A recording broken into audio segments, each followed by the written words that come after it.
Guys, my name is Zafar and today I'm going to talk about my channel. In my channel, I usually make vlogs. They're on English or Turkish, but I make them on Turkish if I'm with a friend. So, in my vlogs, I'll tell about Russia. Well, I live in St. Petersburg, so I will tell about Petersburg. And I'm telling about it already. And then the next topic is that it's gaming. I started with gaming videos.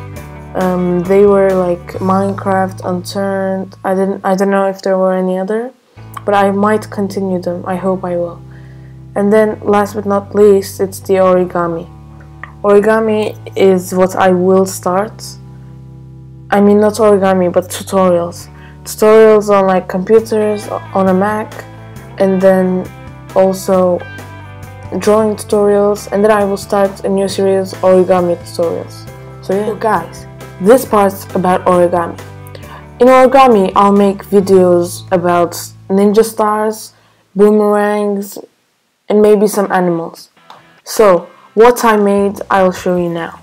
So, this one is a boomerang. So you know what's a boomerang. It will go and then come back to you. And then, I made this one right here. I know it's a frisbee. It looks like a frisbee, but it transforms into a star, which doesn't fly, but the frisbee flies. And then I'll also make 3 pointed ones, but you can make them any color. I just made this out of paper. And then big ones, such as 18 pointed. This one was supposed to be a 16 pointed one, but I made it 18 by accident.